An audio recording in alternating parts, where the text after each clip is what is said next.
Welcome to another episode of the Carry Trainer Higher Line podcast. Welcome to another episode of the Carry Trainer Higher Line podcast. Very excited to have a new friend, Isaiah Washington, on the podcast today. Isaiah of the Isaiah Washington Speaks Again podcast, although I don't think that's really what you're known for, not yet anyway. You've been Correct. 3 decades, I think. It's been 30 years, man. Yeah, been That's 30 cool. years. How about that? So we chatted a little bit offline before we started recording, and I had asked you the question of where are you at, and you're in Venice Beach, California today, and we started going into the background of your life, where you got, or what brought you to this point. And I said, hey, pause for a second. Let's start recording so our listener viewers can hear. So born in Texas, and then I cut you off. No, born in Houston, Texas, 1963. I just turned 55. Happy about that. Actually, about 30 years ago, I never thought that would ever happen. So I'm pretty excited about that. Coming About small. being happy? I'm sorry? You say you're excited about being happy? I'm excited about being 55. Okay. Yeah, I never thought I would get this far. Why not? Well, coming out of my old community, there was 2 paths, pretty much, Army or prison. And when I was growing up, a lot of my family members were in Vietnam, and I was watching this what I thought was the first reality show of a bunch of guys with some really interesting helmets on, with cigarettes tucked on top of their helmets, running through a lot of tall grass and helicopters coming up and down on the news. That's how I remember as a child. I thought it was a TV show. I didn't really know that, there was a war going on. I just knew that my cousins would come home and have these really cool patches on their fatigues that I now know are BDUs or fatigues. And it'll have this really cool, gold and black and horse on the side of it. And then another cousin would come home and he would have this really cool screaming bald eagle that said airborne. I just all thought these guys were dressing up for Halloween. I never really knew what was going on. So in my family, the military was always an option. And if it wasn't that, it was, 3 options: the post office, military, or doing the dumb shit in the streets, so to speak. And I had a lot of cousins that chose that path. And unfortunately, as I got older, the crack epidemic hit, my community really, really hard in Houston during the 80s. And I lost a lot of family members to heroin addiction from the 70s. I still have a cousin, she's in her 60s, and she's still addicted to heroin. Wow. The methadone did not work. She's still alive. There's a lot of, brother. There's a lot of functional heroin addicts still on the planet. A lot of people don't know about that. Maybe that's a documentary I may want to look into. There's a lot of functional 60+ heroin addicts on this planet. Believe it or not. Unfortunately, I've got two of them in my family. Yeah. Okay. Yeah. Okay. But usually they don't make it that long. It's amazing. So, like I said, in some kind of way, in my mind, they have to be honored. They have to be documented. Like, how is this possible? You know what I mean? Considering what we think we know, those of us that are fortunately have not been succumbed to drug addiction. I'm curious to know how does it work? Yeah, it's a lot of work to be addicted to heroin, to go find it, and then to continue trying to hide it, suppress it, live a life, feed yourself. The people that I know, we bury people here in our community. I'm outside of Chicago. It seems to be once a month I find out somebody's son or grandson or granddaughter OD'd. It's pretty intense around these parts. But somebody that has that longevity doing it, it's a different sort of person. That's a good point, Mickey, because That's my nickname. My whole life in my book is about, I don't believe in irony, destiny, or what they call coinkydinks, or coincidences anymore. I only believe in destiny.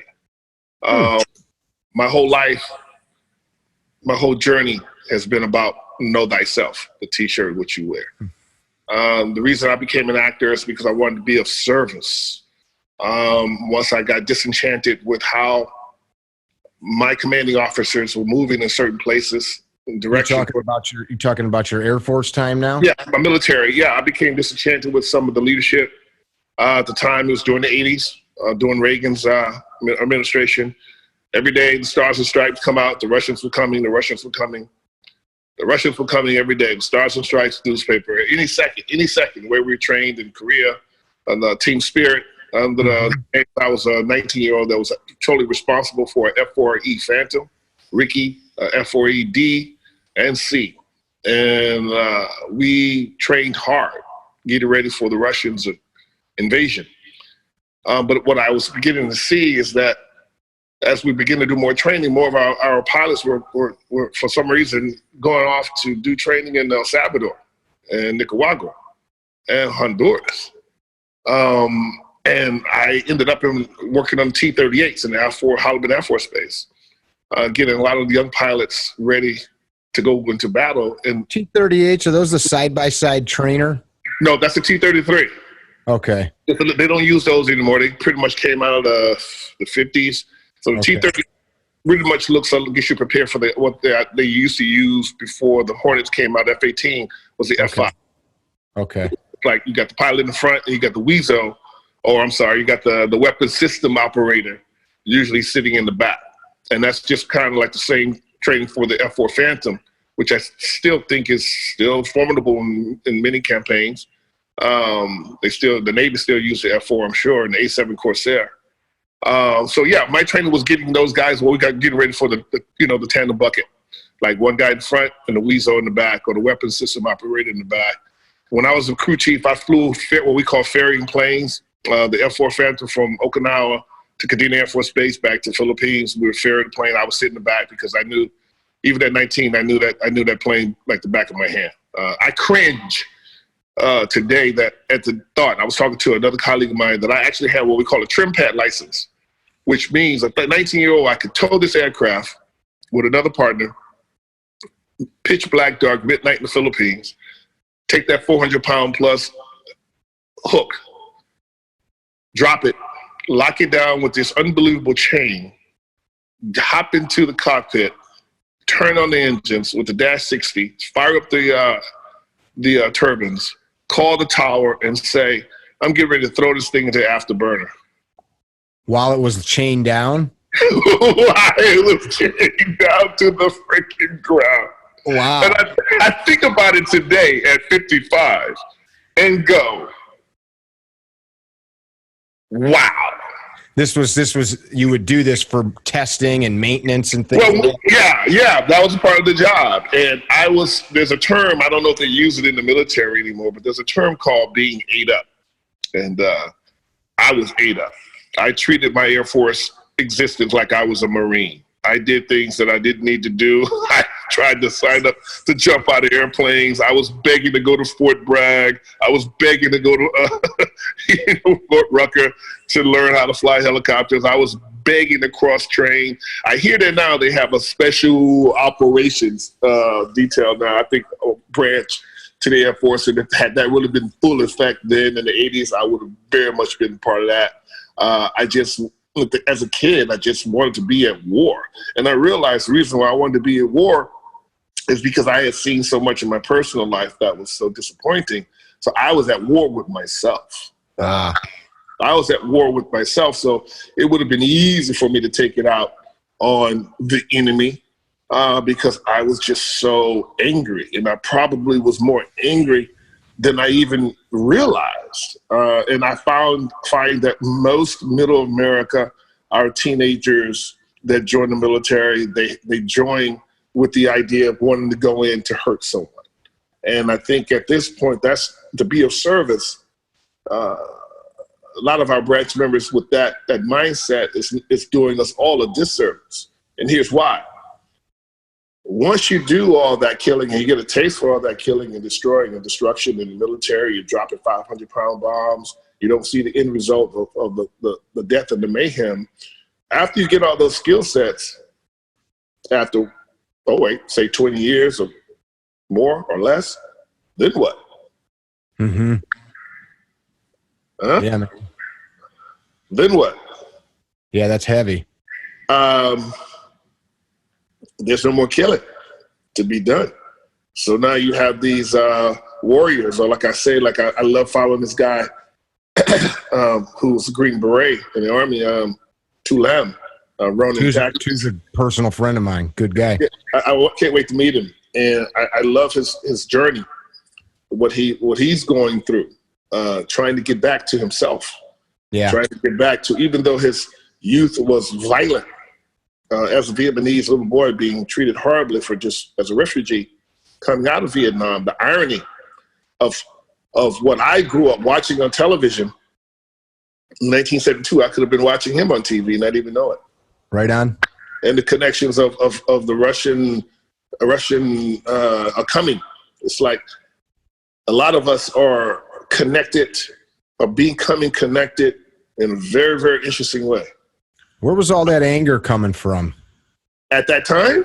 Yeah, why were you so angry as a young man? Oh, my biological father. Completely relate to it. No, my biological father was abuser. I watched him abuse my mother over the years. And actually he was murdered for domestic violence. He just couldn't keep his hands off of women. And so somebody came to get vengeance? No, a woman shot him with a 22 in the heart through the door. Wow. Wow. I'm not saying anyone's deserving to die, but he wasn't a very nice guy. He wasn't a very nice man. And here's the linchpin to that. No pun intended. I found out about it through Marvin Zindler, the first 5 o'clock news champion in Houston, Texas. So I heard the name. Found out that your father had been killed. Yeah, on Lucky Street, they said my name because I share his name, Isaiah Washington. So to hear that on TV after a good episode of Beverly Hillbillies and Good Times, it was a bit shocking. I was 1976, the summer of 1976. I remember it like yesterday. And it was at that point I decided that I was going to take that name, Isaiah Washington, not to speak in third person, but take that name and make it something positive. And at that time, it was under the thinking that it would be football. I thought I would be a football player in the NFL. That didn't work out. Joined the military. Then I thought I would become the next General Washington in the Air Force. That didn't work out. Next thing I know, I became an actor, and now I'm that guy from multiple movies and multiple hit TV shows. But I was determined to make that a good name, no matter what. Do you feel that you have? Oh, absolutely. I know I have. I know I have. It's a very powerful name, a very powerful brand. And my nickname, that people in Houston, they don't know who Isaiah Washington is. All they know is Mickey. It's a good name. Yeah, I can see you agreeing with that.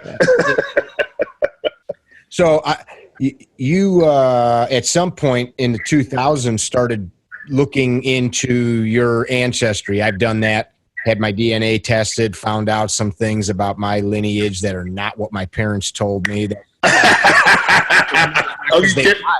You want to share? Well, interestingly, my grandfather, who since has passed, his mother was kind of loose during World War I. The story goes, and don't get mad at me, Grandpa, but his mom was a prostitute during World War I in Europe. So he never knew who his real father was. So he had his last name was a Frenchman's name, but that man was just a stepfather. It was not his real dad. So I always would joke I have Italian looking features. My mom does too. Maybe it was an Italian soldier. Maybe it was a British soldier. Who knows? So I finally did that. I've got 6 or 8% Jewish blood, a bunch of my dad's family's all German, so like that's there. Like we know where these people came from, but there's a bunch of stuff from all over the Mideast and Southern Europe along the Mediterranean that I can see that in your bone structure. I can see that. Yeah, that was never what we were told. So, and that's why I wanted to do it. But it's you know, it's very interesting. So you began that journey and found out that you have lineage from Sierra Leone, right? That is correct. The Mindi and Timmy people. I'm Mindi on my mother's side, 100%, no miscegenation, and on my father's 100%. That's correct. Believe it or not. Yeah. The myth was broken. Not every African American is miscegenated with Europeans or Native Americans, or I'm one of those African Americans in some conversations that one of the African Americans are part of the Californians with a K. They were already in America before the slave trade. The interesting part of my other lineage is of the Mbundu out of Angola on my father's side, and in African culture, the lineage only to be respected or to be acknowledged is the father's lineage, which is a patriarchal mindset, which I don't agree with. I think they both have equal importance. Sure. But I'm Mbundu out of Angola, which means it makes a lot of sense because a lot of the Mbundu that ended up in the early America, ended up in the Louisiana, during the Louisiana, shortly after the Louisiana Purchase. And a lot of that's why we have the Angolan prison, because so many of the slaves that were brought into Louisiana that settled and built Louisiana were from Angola. Wow. Well, that makes sense because a lot of my lineage is from Louisiana, Texas, and of course, Virginia. I'm a Washington. Yeah, hence the Washington, right? Right. That's funny. So I was destined to become someone because of that old guy named George. And when I found out that there's a lot of Washita Native Americans called the Washita, which a lot of took on the name Washington to go underground because they were fighting the French at the time, because they felt like the Louisiana Purchase was an illegal purchase, and they wanted the land back. So sort of was. Well, that's another podcast. So I have information that pretty much proves that. But a lot of the Washita changed their names to Washington from what I've been able to gather, because they wanted to fit in and they wanted to assimilate and not be persecuted. So I may want to go to the Mormons, who have this incredible database to check out my genealogy through my name, because I may be able to connect some dots through my name that could be equally as interesting as what I've been able to do through my DNA. Obviously, my third citizenship is awaiting me in Angola. They've been trying to get me to come to Angola to accept my citizenship, full citizenship based on my DNA. Now, I made history with that, Mickey. I read about that, just so everybody understands. So you have dual citizenship in U.S. and Sierra Leone, and what I remember reading is the president or whoever their leader is there bestowed that on you based on the DNA test, which is it's a republic. It's a republic. They have a president, actual democratic process, and the former president, President Ernest Bai Koroma, in 2010, actually issued me my full citizenship. Now, the interesting about that, Mickey, is that I was given, I didn't want a diplomatic passport. Just a piece of paper at that. Yeah. Just like something, diplomatic is more than a piece of paper, but I didn't want to have to work for the government. So Right. That's what I'm saying. I didn't want to be a diplomat that had to answer to two governments. You know what I mean? I've already worked for the government, and I had my disagreements on how certain business is being done. But that's just my opinion. So I didn't want to be immersed that way. I just wanted to be a regular citizen. But they did something even better. They gave me a passport, which I still have. I renewed after 5 years. I actually renewed in 2015. So I'm 3 years into that. going into 2020, where it's what they call the ECOWAS passport. What that means, the ECOWAS is the Economic Community of West African States. And that's pretty much like NATO for West Africa. You have 12 countries, including Mali, Cote d'Ivoire, Benin, Togo, various countries that I can go to any one of those countries that are under the Economic Community of West African States, and I don't need a visa. A visa, okay.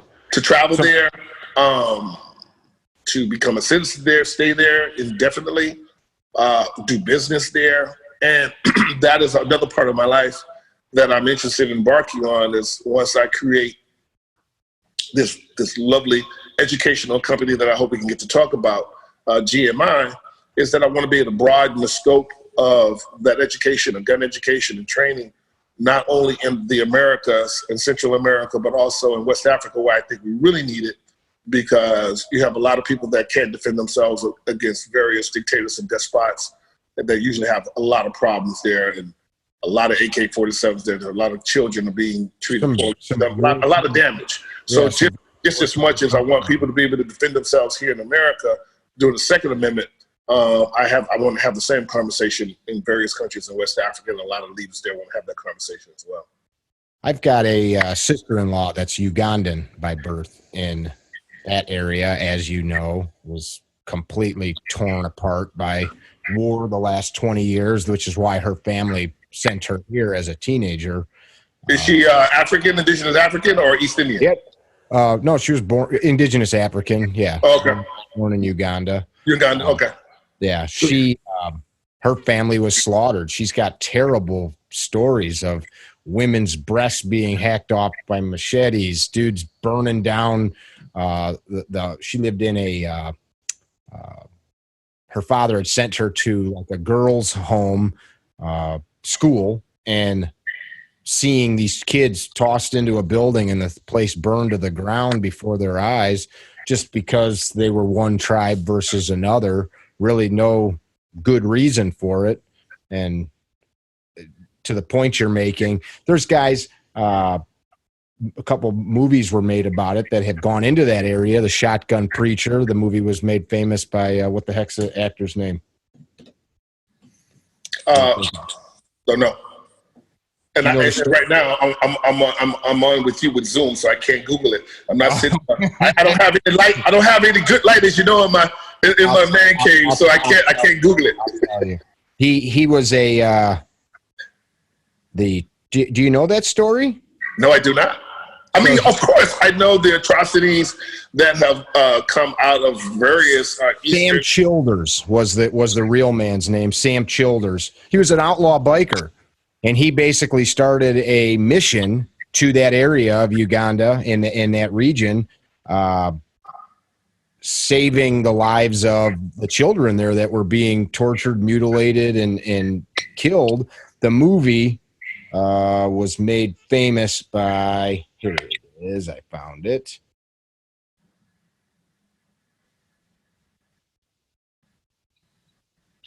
And I apologize, it was called The Machine Gun Preacher. Okay, Machine Gun. I have to look that up. No, I'm not. Yeah. I'm not aware. I am aware of the Belgian leader, kind of like Cecil Rhodes, when he went in and killed all the Zulu in South Africa. He killed more Africans and chopped off more arms and legs because they didn't want to farm for the rubber. He's a Belgian. I forget his name, but you know who he is. But yeah, he taught a lot of the despots well. You know, a lot of the goings-ons on how to terrorize your people in those lands. Pretty much was taught textbook. You know, like basically the first Hitler. Yeah. I don't know why I can't remember his name, but that's what happens at 55. You don't get forgetful. You just have so much information. You can't access it as quickly as you want to anymore. But yeah, they specifically, particularly in Sierra Leone, which I know the history of that country well. You're a citizen. You should. Yeah, they know how to hold a grudge, and they killed basically neighbors. Imagine the neighbors in a community in the west side of Chicago, which is what's happening now. They killed each other every day for 11 years. And then, yeah, over someone's like didn't have enough resources or didn't let the goats eat enough grass in a certain boundary. And one group was given more education or better food because they were more, they assimilated more with the Europeans. So the Timneys were like the Germans of Sierra Leone. They were the hardcore guys that like, we're not going to be colonized. We're going to hold on to our land. And anybody who betrays us or defects, then you're our enemy. So the Mindians was like, well, look, we can't fight all these Europeans. They keep coming. We're going to have to do something. And they began to do deals. And the Timney didn't like it. And even to this day, the Mindi and the Timney are at war because they don't trust one another, because the Europeans say, well, we trust the Mindis more. You let us have the gold. You let us have the copper, the rutile, this, that, and the other. And you'll get better food. You get better clothes and better education. Mm-hmm. And because of all that miscegenation and the return of a lot of the Africans after the 1776 that wanted to go back to Africa, and those trips over the next 200-300 years, called the Creole, they were set aside politically as the political elites that were the only people who could be trusted in Sierra Leone, this new place called Freetown, and this new place called Monrovia, Liberia, which has the same U.S. Constitution, Liberia. The only difference between Sierra Leone and Liberia is that it was hard for me to do work there.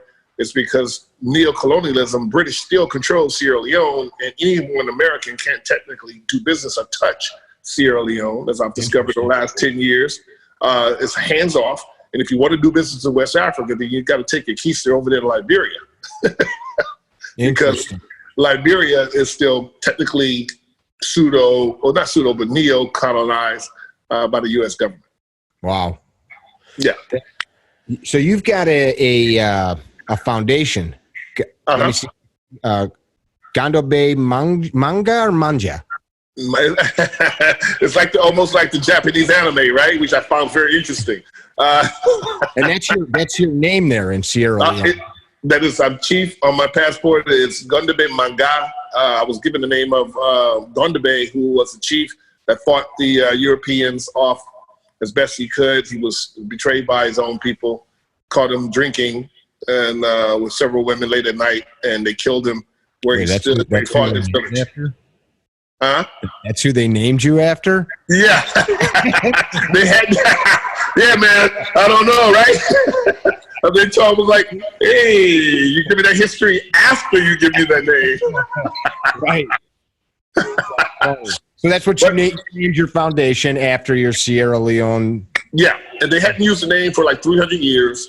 And they said that I was a man from another land that would come back and help right the wrongs in that nation and set it on the proper path. And that is what I was trying to do for the last 10 years and what I have been doing. So yes, I named my foundation the Gandobe Manga Foundation. And I did a lot of work, built a school there.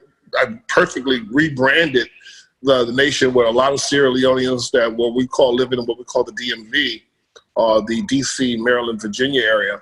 They became less West Indian and more specifically more Sierra Leonean because of my work. They became proud of the nation because at that point it wasn't something to be proud about because of the blood diamond stigma and all of the corruption that unfortunately even during the former president, they just couldn't separate themselves from corruption.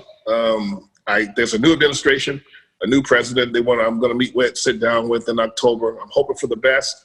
I'm getting older, and I'm just not as trusting as I probably was 10, 15, 20 years ago. So what is the goal of the meeting? The goal of the meeting is to do what I have been trying to do for the last 10 years and get them to be transparent. Okay. What I've learned, and not just in Sierra Leone and other West African nations, is you can't continue to steal from a failed state. It's not a good look.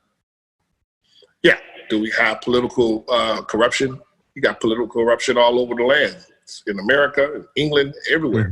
The difference is we have paved freaking roads, man. Yeah. You know, build something.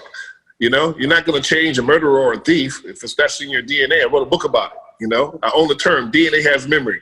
If you were a piece of crap 500 years ago, probably you're going to be a piece of crap today if it's in your DNA. I can't change that. That's not what I was interested in, but I was interested in having people have roads that didn't have craters in them from all the warring and the mortars that went off, so they can get to the market and sell their goods. You know, your most powerful resource in any nation is the human resource. And Sierra Leone is no bigger than the state of South Carolina, you know? And the problem that they have there is that the diamonds are so incredible and so plentiful. Now get this, the diamonds in Sierra Leone will not be exhausted for the next 5 million years, just in that country alone.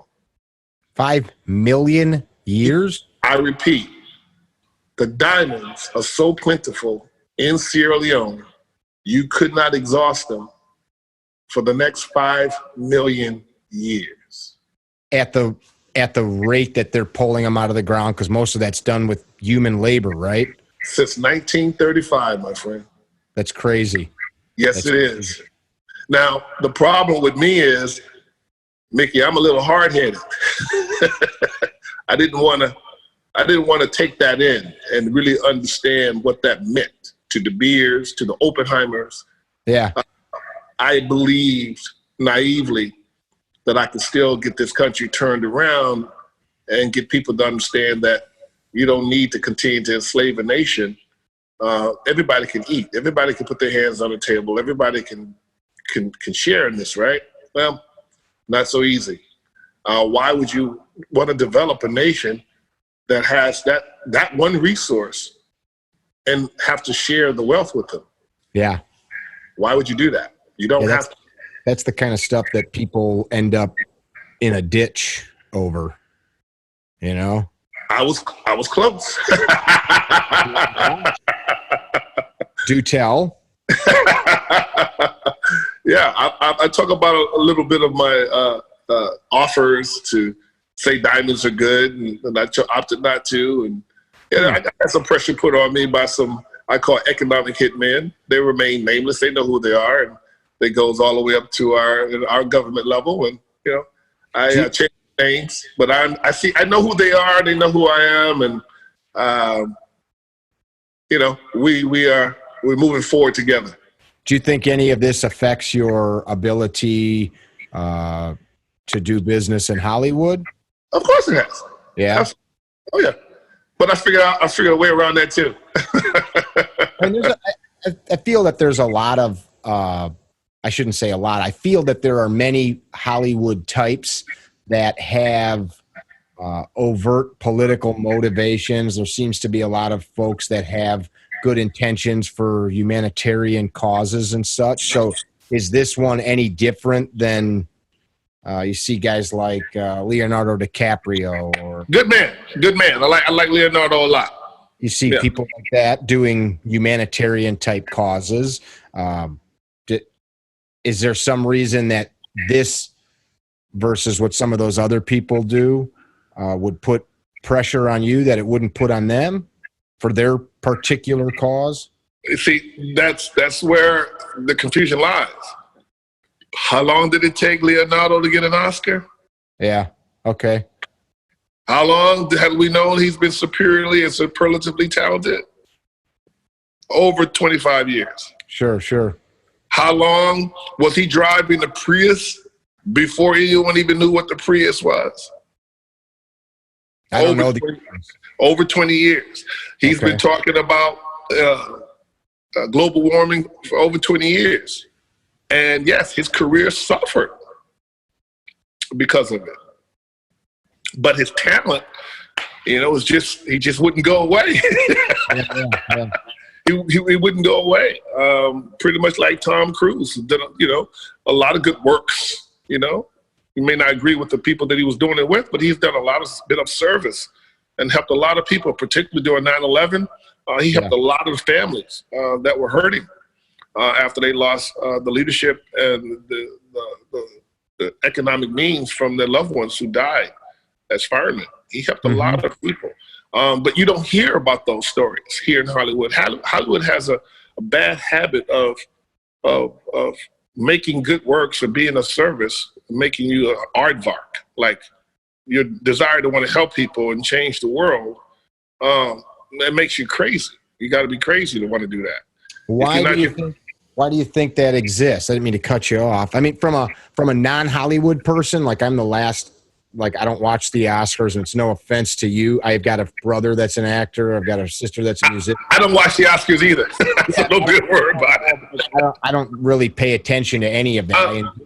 Well, you have to understand, you got several major organizations here. You have to look at the history of Disney. Just look at the history of Walt Disney and who he was, who he invested in, and who he supported when he was alive. Okay. Those business relationships have not changed. It's all business. So I'm sorry, go ahead. So if you are doing something that is counterproductive to other business relationships outside of Hollywood, which there are many, that goes all the way up to, Capitol Hill. There's a thing called the White House Correspondents' Dinner. They have every year. Those are what we call, in the political arena, which I was immersed in heavily when I was lobbying for the good things in Sierra Leone. President Clinton helped me get to my first trip in Sierra Leone. I talk about that in my book. But he said, be careful, When you have that much resources coming out of a nation, a lot of people don't want you to turn the lights on. Roaches do very well in the dark. Yeah. Rats do very, very well in the dark. As soon as you come in and shine light on that, that's a problem. That's a problem. And what I was doing, or what Leonardo has been doing, or what a lot of us are doing, is we're trying to use our brand to shine light on situations that we think can be done better. Now, the reason why you don't end up in the ditch is because we haven't been overtly effective. Okay. I'm tracking. I said I'm tracking. We haven't been effective. We've made a lot of noise, but we haven't made the impact that's necessary to be dealt with, challenged, or even eliminated. I understand how that works. I'm from the military. I got it. Some things that I even in 4 years under the Reagan years, as you know, I can't talk about even today, and that's okay. So I'm not really worried about that because I know where my heart is, and I know where my base is, and I'm discovering what my base is and how I think. The base is more broader than I could ever imagine. One of the reasons why I'm getting into the Second Amendment conversation and created my company Gunsman Incorporated is because I want to help the people in Chicago. I want to help, the people in those communities. They know Trey, Bebe, Butchie, Mickey, and everybody else down the corner. They know they have guns illegally, and they know what they're doing. They don't need some guy from the suburbs that's not from the West Side coming into their neighborhood scared to death, trying to protect them when they can, as law-abiding citizens, learn to defend and protect themselves. So tell me about the mission of the organization. Well, it's very simple. The reality is there are a lot of black people out there that don't trust white people with guns. Sure. That's just, people don't want to say it, but that's the truth. So there's a lot of guys and girls out there that have created that unfortunate stigma. And I want to come into that conversation and say, you know what? When I did show up on that big TV show, I made the world really interested, and it was really cool to be an African-American who wasn't just an African-American. He was a doctor, a successful heart surgeon. Now, what I didn't know was there were a lot of African-American doctors out there that were always confused with just being orderlies and not doctors at all. Okay? So that brand helped them out tremendously. Okay? And it also educated a lot of people that needed the education, just didn't know. A lot of people just because of, not they're ignorant because they want to be ignorant, they're ignorant because, or biased, not because they want to be biased, they're ignorant and they're biased because they don't have the exposure. Right. Or they're not in that place to have the conversation. Yeah. They're just working off what they've been exposed to. And we all have biases, you know. For those who don't like guns, they're not talking to us. Right. For people who don't want to know themselves, they're not talking to us. They want no part of us. You know, we're weirdos. What do you mean, know thyself? What do you mean? What do you need a gun for? Okay, we got that. I'm not interested in being distracted with that conversation. I'm interested in exposing the underexposed across the lines. Pretty interesting stat just came out this last week. A lot of people. So I'm involved heavily in politics. I was a vice chairman of a political party, and I'm heavily involved in the gun lobby. That's kind of like my dovetail into this segment of society. So a lot of people like automatically assume like pro-gun president, gun sales and like concealed carry licenses go down, anti-gun president, they go up, and not a discussion about politics so much as what's going on in the country. Concealed carry permitting, which in the 90s, as you know, didn't exist. So the efforts of organizations like NRA have made that happen, and its members and people like you and I have made that possible. But then you've got now, just in the last, I think, 2 years, it's up a couple 100%, of which, so that right now they're talking about 17% of all gun owners are having permits to carry. And the largest segment that's increased is the Black and other Hispanic community, which is fantastic. Right. And the guns have been there legally and illegally since the time memorial. I've got a sort of friend acquaintance. His name is Maj. Maj has an organization that's called Black Guns Matter. He's an inner city guy, probably late 30s from the Philly area. And he goes into... He travels around the country, goes in, and he sets up these seminars like in like a local gymnasium at a church. And basically his mission is to, similar to what you're talking about, but it's not a training. It's not like firearm training. It's more just helping people understand you legally have the right to own these. Because I don't want to cut you off, but you didn't Google me completely. I'm very well of Mr. Martin Anthony Jones. I don't know that. I don't know that name. That's what Maj stands for. Did not know that. Know that. I saw nothing that you're connected. So you know Maj? Intimately. Not like physically intimately, but I was about to say, like, are we talking biblically here? Let's do this. I'll say this. He and I mutually have decided to stand down. We were trying to work together.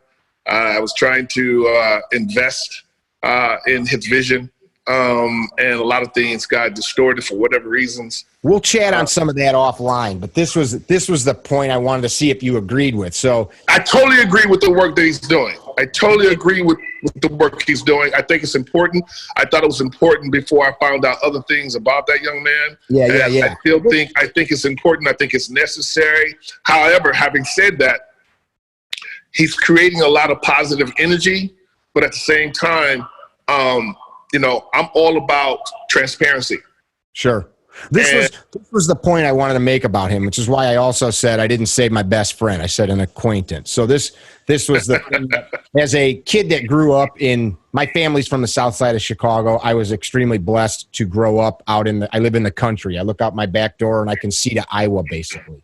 So I grew up in a very safe, secure neighborhood. That said, there's been other stories. What I wanted to bring up about this was he and I, in a conversation a year or two ago, he said, what you don't understand is you can't do what I do. And I said, well, what does that mean? Like I can do anything. That's kind of my mindset. He goes, what you can't do is me, white guy, can't walk into a Baptist church on the south side of Chicago or a Puerto Rican school on the west side of Chicago and talk to them as one of them. And it was like, okay, I get that. And what hit home for me, and I want to see if you agree or not, is he said many of these people, just because of the lack of education on things like the Constitution, really don't understand that they have the right to go to a local sporting goods store and legally purchase a weapon and have it. And it's like, I never even thought about that. Because I understand the law. And he's like, yeah, you don't get it. A lot of these people, even if they're law-abiding folks, just don't, they're so conditioned to think that the government's against them. And I'm not saying these people, I'm talking about the folks that he's communicating to, that they just don't understand that the Constitution protects them as everybody else. Thoughts on that? He looks like you've got about 80 paragraphs ready just to dump out.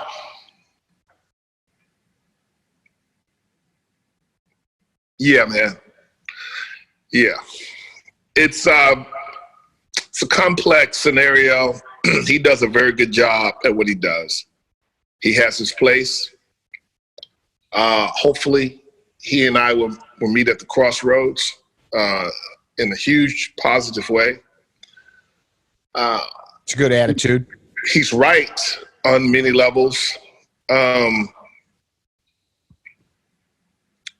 Again, I tend to be naive, Mickey, on a lot of things. And I believe, from my perspective, that if I continue to separate myself under the guise of benefiting myself, or those that look like me, am I continuing a level of segregation? Yeah, you are. Or am I desegregating? And we know the history of the American history. When African Americans were segregated, it looks like, no, it didn't look. Effectively, we were doing very well. Desegregation didn't necessarily help all of us collectively, because we know historically there were a group of mindsets at the time that wasn't interested in desegregation or affirmative action or any of those things. Now, having said that, a lot of people got left behind on both sides of the fence. But me, I'm clearly an African American man, right? I'm gonna die black, right? All right.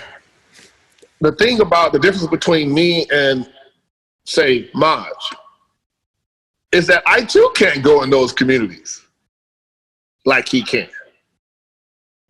Now what?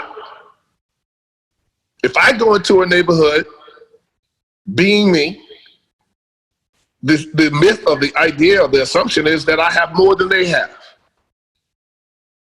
And if I'm taken out or taken down or shown love, the mistake that the world is making is that all black people are monoliths, that we're all the same people. And I keep saying that is absolutely the wrong way of looking at us as a people. How can we be the same people? Same as any race, though, right? No, we were brought here on the same boat for chattel slavery, but we didn't even speak the same language. We didn't have the same culture. We didn't think the same. And guess what? Here's the headline. We don't agree with each other and think the same way today. Okay, I got what you're saying. So how can one person tell another man that he or she can't do something? I'm always going to be suspicious of anyone that tells me what I can and cannot do, particularly in America. Now, let's break it down even further. If you are the person, the only Pied Piper that can go into any distressed neighborhood and deal with the people, but I know for a fact you don't even live amongst the people, because the people are jealous and hateful and envious of you because they look like you're making money. So how can you be the same person that can go into all these distressed communities safely? And I never even seen you hold a firearm. Never seen you once hold a firearm. Not one time. My goal, that was formerly Black Guns Matter, when I was going to work with that young man here in California, quickly became Guns Matter Incorporated, because once I created the company that he asked me to do, he didn't want to move forward, which is fine for whatever reasons. We'll always have a different opinion on what he thought I was trying to help him do. But I'm still doing what he is doing. I didn't mean to hit a chord with this either. It's just no. We have to talk about it because it's clear. I don't want to tear him down, because I do think that the young man has unbelievable value. I would. That's the reason why I got involved with him, because he's young in business and young. Period. Things didn't go the way we both had hoped, and that's fine. I'm just sticking to narratives here. The narrative is that he said you can't go into those communities. And you know what? He's right. But the other thing is, I can't either. And eventually, he won't be able to do it either. And here's why. When you go into these communities, what are you offering? Half of these people may not be educated to the Second Amendment. A third of them are not educated to just a lot of healthy things because they don't have jobs. So you're going into a community. That's like Bill Gates going to My African Village, handing out laptops. Yeah. And there's no freaking electricity. What I'm trying to do with GMI is understanding that there's no electricity. So I can't just give you a laptop. I can't go into your community one time and teach you the gun laws with a local gun lawyer or Second Amendment lawyer or an NRA instructor, and you can't afford to buy the ammunition to even go to the range now that you've been introduced to it. Right on. You can't even afford to buy the firearm legally if you were a law-abiding citizen. So what I want to do is meet him at the crossroads from, say, the Thunder Ranch top down, is being able to talk about opportunities, creating jobs in those communities that are connected to the firearm industry, legal jobs where you can go to. That's the conversation that he and I had, and I hope he's still having those conversations with powerful people and investors that can get him to that place. I'm already at that place. I don't have a problem in anything with getting people to return my phone call. But what I'm saying is, the quickest way to educate any human being, the quickest way to get any loyalty for any human being is providing them the opportunity to be able to provide for themselves. Everyone's not gonna come. Everybody doesn't want a job, Nikki. Yeah. Everybody doesn't want to work. We just opened that up with some of our family members that are still struggling with addictions. So This is not a blanket hustling humanitarian comment that I've been making. I have a foundation. I've run into a lot of hustling humanitarians that saying they're going to save the world, but they can't because of other things that are in place. I just kind of loosely brought some of those obstacles up in our early conversation about what happened to me working in Sierra Leone. I didn't mess anything up there, you know? I didn't mess anything up there. What I did was I put a little bit too much light on something that a lot of people don't want any light on. So I had to back off, and that's okay. I'll go back in October and we'll start all over again. But my point is, meeting someone like him at the crossroads will do one or two things. Eventually, it's going to shine a light on what's really going on in Chicago. And I've already spent some time and studied the Salinoa. I've studied the MS-13 and studied the Barrio 18 down there in Mexico. What people are not saying, man, that's a cartel issue. Yeah, man. It's a cartel issue in Chicago.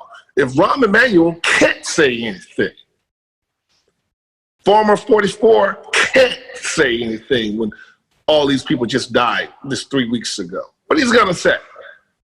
What is he going to say? We had 60 shootings this past weekend. What are you going to say?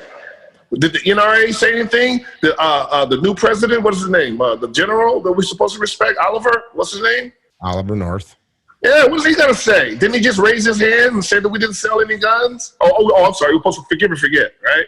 But isn't that unbecoming to an officer, that behavior. And I understand in the military, sometimes you have to do what's wrong to make what's right. But who are you working for? Because my people that look like me and people that look like you all over the world are still hurting. I had this conversation with my good friend now, Jason Swar, on skill set. I'm no longer interested in having a conversation about politics, left or right. When we train the shooters, we're trained to go for the center mass. We're trained to shoot for the middle. And if you can't get down with that, you're supposed to go with the Mozambique technique, and that's two in the chest, one in the head. But you know, real shooters, real cops, real militaries, people die hard. That doesn't work either. Yeah. You can shoot someone in the head, doesn't mean it's going to penetrate the skull, right?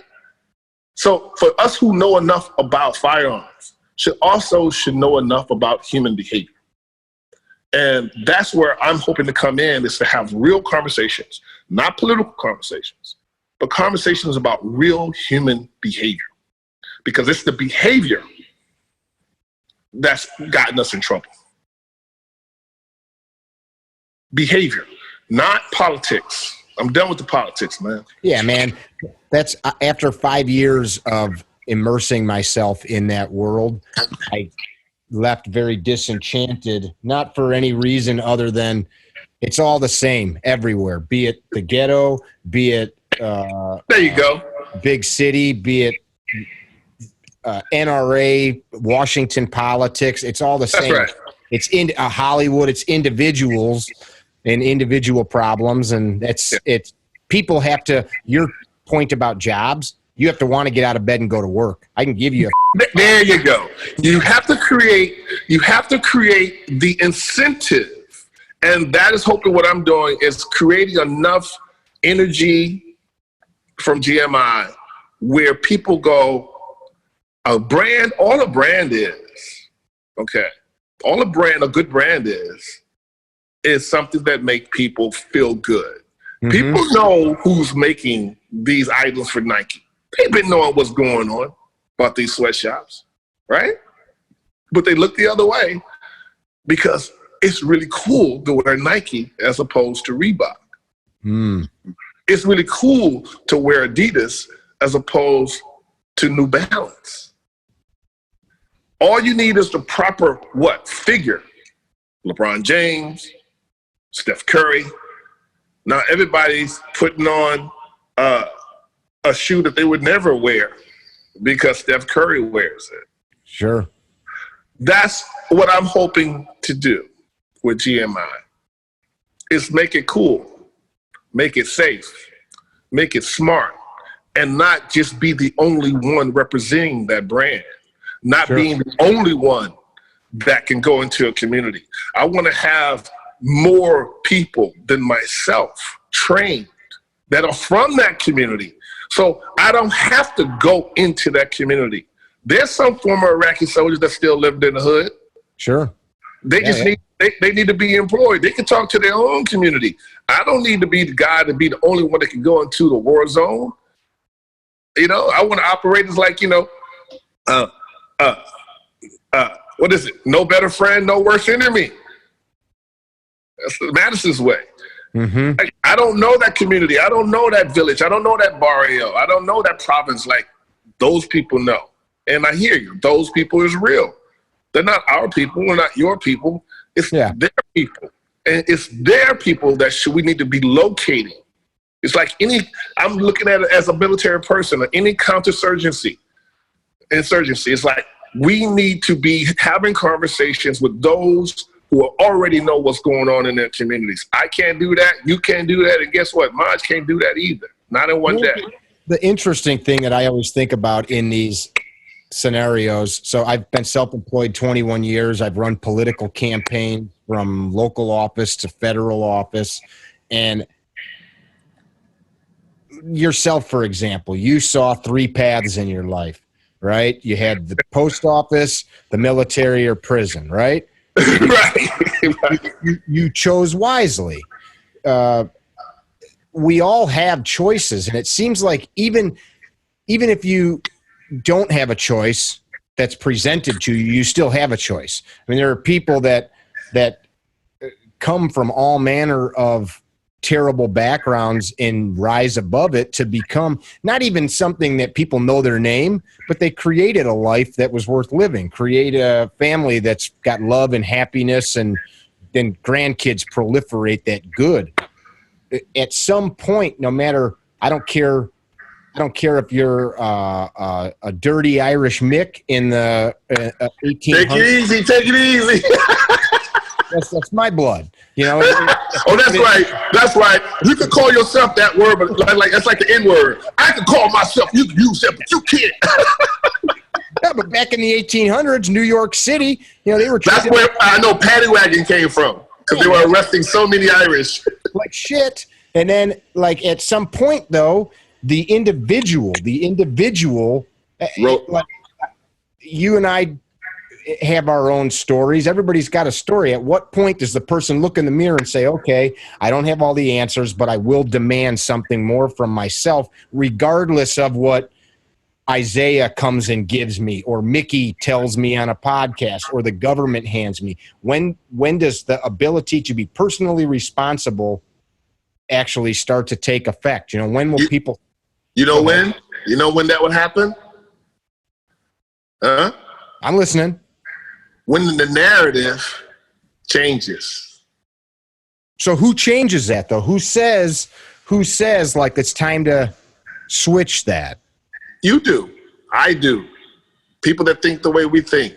People that have been law-abiding citizens, responsible gun owners, being as responsible husbands and fathers as best we can, responsible voters, people that are genuinely responsible human beings as best they can be, with all the flaws that they have, that know right from wrong, that go, I'm no longer listening to that narrative. I'm no longer listening to that narrative. What you're telling me and my neighbors and having me be segregated and divided is simply not true. Am I going to be naive and walk to certain communities in America that I don't belong in Mexico or anywhere else in the world, or even ISIS territory? No, that's foolish. That's foolish. But what I'm not going to do is be afraid of my neighbor.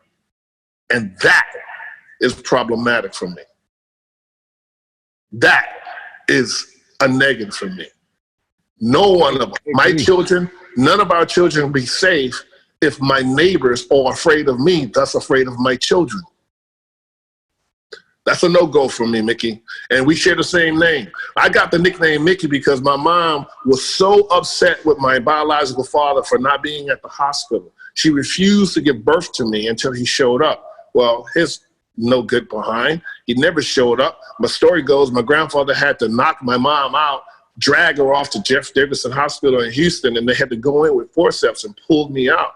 I was so dehydrated that my nose were jet black, my face was blanching white, my eye around my eyes were black, my ears were huge and black, the top of the scalp, crusted scalp of my head was black, my hands were really white, like white gloves. When they brought me home, my sister stepped back and looked at me and said, oh my God, he looks like Mickey Mouse. And it stuck you. The first attempt, and this is really deep, but the first attempt on my life was done by my own mom. Imagine that. That's heavy, man. So, and I'm still here, bro. So I got to be here for a reason. Is your mom still alive? Oh, God rest her soul. She died from terminal disease, sarcoidosis, years ago. She's a beautiful human being. But tell that story. My wife she was a good woman. She probably had only been with 5 men her entire life. And she married my stepfather twice. So my point in telling that story is that the goodness of who she is in my DNA. The boundaries that she had, the foundation of humanity that she had, is very much in me. She was convicted, not a convicted felon, but she had convictions that were extreme. She had, if you promise to do something, you better do it. You better stick to that promise, because that's who she was. She would give you the shirt off her back. But her level of commitment was one thing: I'll bring this baby into this world. We didn't know it was a boy or girl back in those days. You didn't know in the 60s. But there was only one condition. have the other party, my father, be there. That was the condition. That was the promise as husband and wife. He broke that. She was not playing. I'm not bringing this child into this world if you're not here. So the deepness of it is that on one hand, she was sticking to her guns, no pun intended. Okay? Mm-hmm. She was demanding that this man be righteous in a way of keeping his word. He did not. So she was trying to keep her word. Now, as crazy as it sounds, I'm that kind of person. Don't lie to me. Don't do it. The one thing that I'm not, I could be called many things, but I'm not a liar. Not like that. If I done the crime, hey man, I did that. You got me. Doesn't absolve me. You caught me. I'm right. But I do the best I can so I don't ever have to go, you know what? I'm sorry. Yeah, I did that. I work very hard to be that person. Yeah, man. So my expectations is that I'm coming to you with my hands on the table. Okay? It's no guarantee that you're coming to me with your hands on the table. But I'm coming to you with open hands, not fists. Okay? I'm coming to you out of love and respect. And if I get to know you, we get to know each other even more, and we become friends, hey man, that's even better. But I'm not going to come at you with disrespect. No. Did I Google you, Mickey? No. Did I research you? No. You asked me to talk to you. So, all right, we're talking.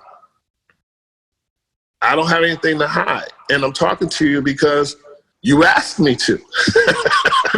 Sure. You asked to have a conversation about things that I want to talk about. And hopefully if they resonate with you, hopefully they'll resonate with your audience. And yeah, I say again, beware of anyone that is positioning themselves to be the only person that can get something done. We both know that's impossible. We know that's not the truth. We know more hands are required to carry a casket than one. We've seen it. Yeah, man. We've seen it. It's just you tell me what casket has been carried by one person when you're gone. Show me a picture. Maybe it's going to happen one day, some robo human being. But until then, I see at least a minimum of 6 pallbearers.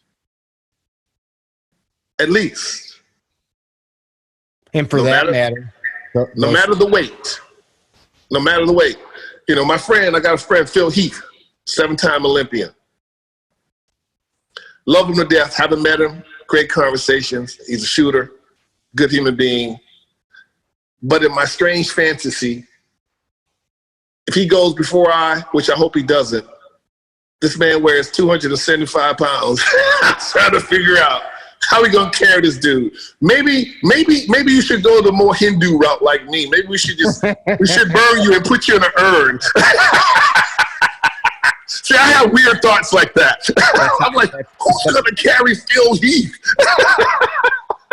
That's how I'm going out too. I don't want to be food. I don't want to be, hey man, we're running out of a good arable land as it is. You don't need to put my body in food for worms, man. Burn me, man, and throw me in the ocean, bro. I don't want to take up any more space. Talk about lightening my carbon footprint. We need to relook at putting all these bodies that we'll never see again in the ground again. I think with all the people on the planet, we can do much more. And let's look at some of these golf courses. I love golf, but if I had my way, it would be less golf courses and more ranges. I look at a golf course now that I'm in what I am, I'm like, man, this is a total waste of land here. This needs to be a firing range. Do you plan on staying in California all of your days? So you live in I come to California 3 or 4 times a year to train, very anti. Where do you come to California to train? We're coming down to Temecula, Azusa. Yeah. So we go to a range in Temecula, private property in Temecula, California, and then down in Azusa. And nobody's bothering you? Azusa is it's way up in the hills, so I think that there's nobody around that piece of property. That is called what is the name of that range up there? It's called. Maybe we can talk offline maybe more about it, because I'm looking for somewhere. Man, the gun laws here are atrocious. I mean, my info right now is disassembled. I found out from my Second Amendment attorney. He just tried to help me with it. I tried to get online to register to CFARS. It crashed on me for 4 hours straight. But because I have OCD and I'm determined to win, I stuck with it and kept trying to register my M4 carbine, only to find out 3 weeks later, my firearms attorney called me just to check in and goes, go to CFARS and just make sure everything okay and see if it's processing, see if I've been given the right to use my M4. Good. Given the right by the Department of Justice of the state of California. Yeah. So I do so. And this prompter pops up and says, oh, I didn't pay $15. I missed the deadline. So I could be prosecuted for owning the very firearm that I gave them my address. They could come to my anytime, gave them what my arms looked like, assembled. So now I got this over $1,000 rifle sitting in my house in pieces because it's illegal now. Imagine that. I have a lot of people that contact us from California looking for advice on affecting gun laws there, because that's kind of what I do here at home. And it's the sad thing is not you, but the citizens of California let it happen. Let it happen, man. Yeah, it's the biggest hypocritical thing I've ever seen in my black life. You got all these guys and girls making all these action movies. Even the TV shows I was on use all kinds of guns, but in their personal life, they hate guns and anyone who has them, except their security guards that's marching them up to the red carpet. I don't understand it, man. It's weird. And I think a lot of it is this. I may be wrong. I may take some heat from it. But I think a lot of the people that are talented, not liberals, I didn't say that, but a lot of the artists in my community grew up damaged as me, or we lost video. There you go. Yeah, more so because my battery's about to die. Let me get my plug. Lost or damaged, and they've had some really bad experiences in their personal life with guns, and because of that, they hate guns in real life because they've been damaged because of these bad experiences, right? And because they have wealth, they have power, they have access, they can make it very difficult in real life because they haven't dealt with their own personal trauma. And I want to put that out there to your listeners and think about that. A lot of these actors out here that are very good at what they do, a lot of them not acting. Yeah, it's their legitimate pains and sorrows. Yeah. You know, a lot of them need to be sitting on some couch somewhere. The only way I can think of to explain the hypocrisy is like, you can be involved in all the Terminator movies and all the John Wick movies and train in jiu-jitsu and shoot all these guns and go and support that movie and love that movie. But in your real life, you don't want any citizen in the state of California to carry guns, and you know all the bad guys out there has more guns than you can shake a stick at. That is lunacy to me. Because what you're saying is anybody who can't afford personal, private, or executive security personnel or executive protection, they don't deserve. Yeah, they're not worthy of it. They're not worthy of arming themselves. So that sounds historically, from some of the books I've read over the years, that sounds like elitism. Indeed. That sounds like a different form of aristocracy. And we all know that doesn't go too well. That doesn't go over too well with people. Another problem internally from I've grown to dislike terms like pro 2A or the Second Amendment community. Like, to me, I look at the Constitution as a whole complete idea, you know? Yeah. So, I'm not like a pro First Amendment guy. Like, I like the Constitution. I love that it provides this amazing place that you and I get to sit on our phones in the middle of the workday and record our thoughts through Right. free internet, and there's nobody censoring us. That's awesome. But like, for example, when we go to our state capitol, we run the largest in Illinois here, largest Second Amendment lobby gathering in the country. Sometimes 10,000 people show up. We go to the state capitol. When I show up, I've got one of my nice fitted suits on. I get a haircut. I brush my teeth. And I'm fortunate. I lead the parade through the state capitol, and we culminate on the steps of our capitol building. And everybody goes in and they see their state legislators, and they communicate with them whatever the thought is for the event. I see people show up and they've got on dirty T-shirts, disheveled hair. And in that sense, you don't have to have $1,000, $10,000 suit on, but look your best. You're going to try to communicate. So like in some sense, it's almost as if we don't take some of this stuff seriously. And people say, well, I shouldn't have to dress up to go to my capitol. Well, you might think that, but that's just the way it works. People that if you respect the office, if you respect these people and what they do, then show some respect. So we did a podcast a few weeks ago with a young man that had some rights stripped from him by his university. A coach at the school told him, if you post pictures on your social media with guns, you can't play. I remember that. Yeah, I remember that. Yeah, I saw that. How did that go? What happened with that? Well, unfortunately, I got a phone call from one of the fathers last week. His son is on the podcast, or his son's on the team, and he says, hey, man, I got to just let you know, since you guys aired that podcast, the coach has had over 100 death threats. And, of course, I have nothing to do with that. Of course, I even in the podcast said, I believe that this coach has these kids' best interest in mind. That's his belief system. He just feels that based on where that school is, close to the last shooting in Florida, based on the totality of all the violence going on in the world, his belief system is the guns shouldn't be part of the kids' social media posts. Well, see, I'm going to cut you off here. That's where I go with the sickness of the narrative.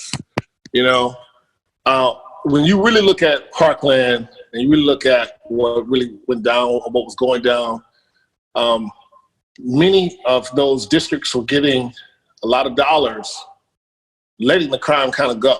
One, they were saying, well, you're profiling minorities, so back off. We don't want to get in trouble. So there's documentation. People really want to see it. Is that a lot of the school resource officers' hands were literally tied by their own commanding officers, because no one wanted to look like they were be profiling. And I think a lot of that kind of slipped under the cracks because they said, well, look at Broward County. Mm-hmm. Look at all the federal dollars they got because it's so bad. Look at all the shootings that happened. Yeah. So now Parkland happens. We find out that particular kid had been watched and let go how many times by law enforcement? Well, you can't blame all the LEOs. They have some leadership somewhere that they have to report to. Somebody, we all know, everybody's got to document anything that goes wrong. We all know that. So my answer to that is that the narrative is making it look like all this stuff just happened because of this one mentally ill person and guns. No. No. Oh, I'm on board with you.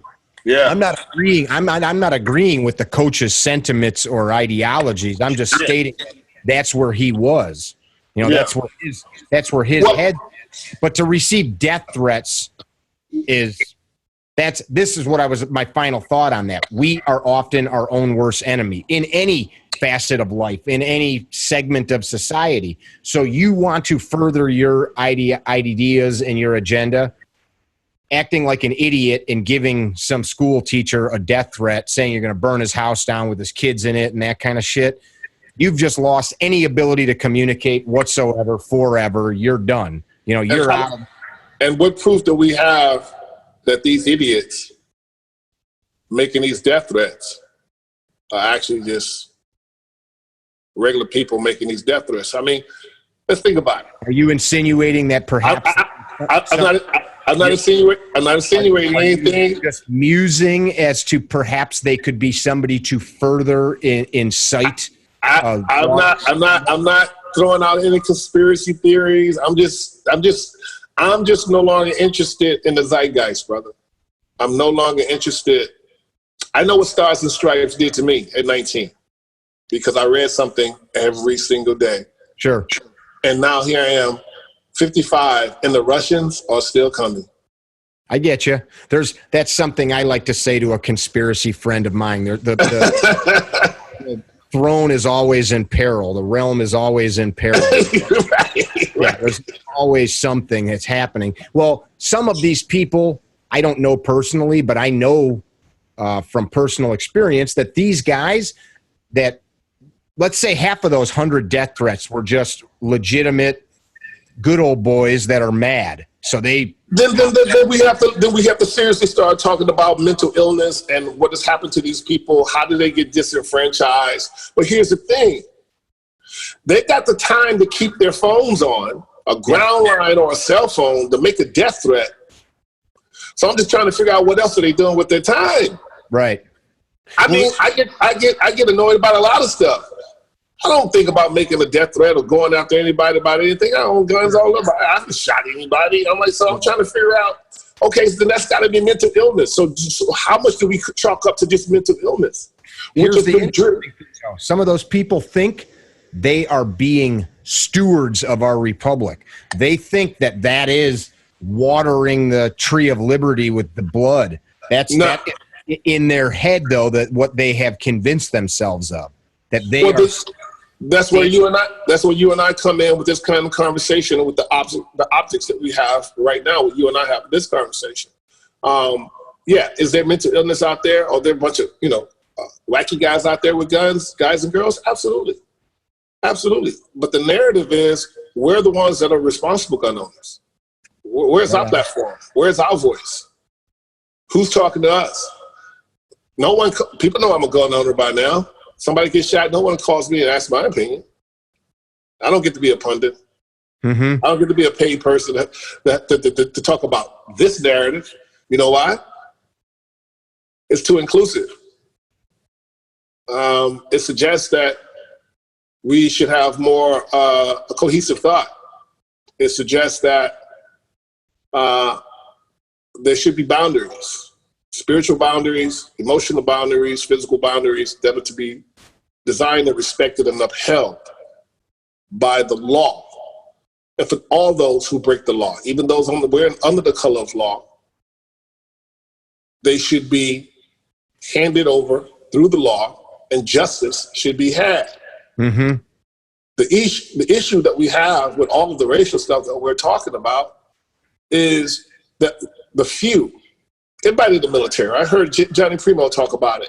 I've heard many former Marines and Army guys talk about it. When they have these guys come through SER, survival, escape,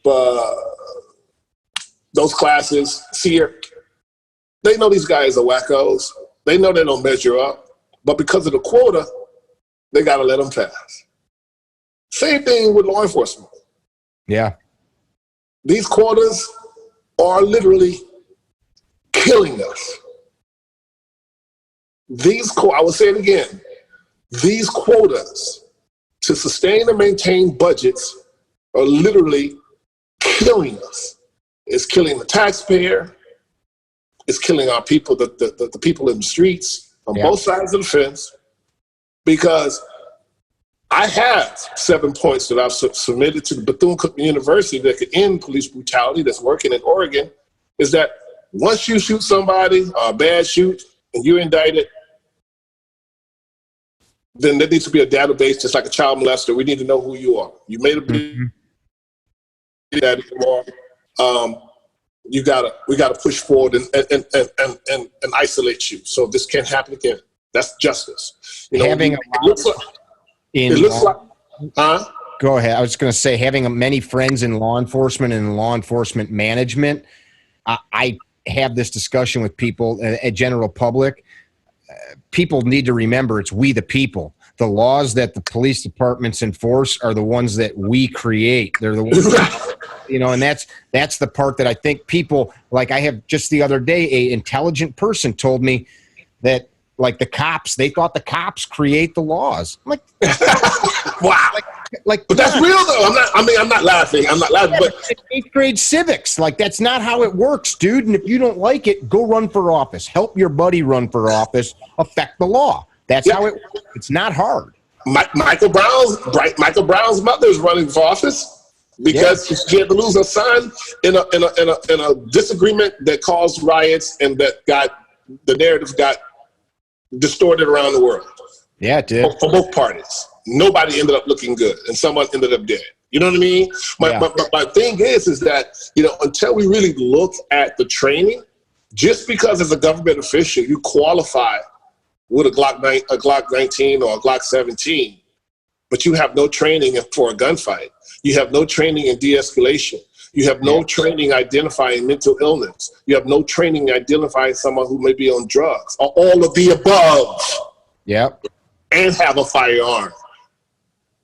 And you can't even run 100 yards with your gear on, with your ballistic vest. The we the people problem. We want these police officers to be mental health professionals.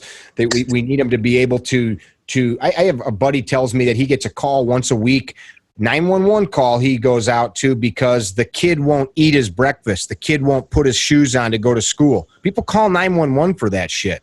So these cops have to go deal with that kind of stuff as well. Well, here's the other thing. What I'm getting at, that's the job.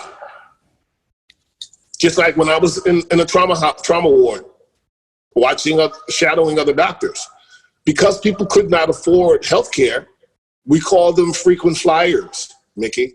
They came in to the trauma ward, and what did they get? They pretended they were sick, these older people, many of them, and they got 3 squares, a bed.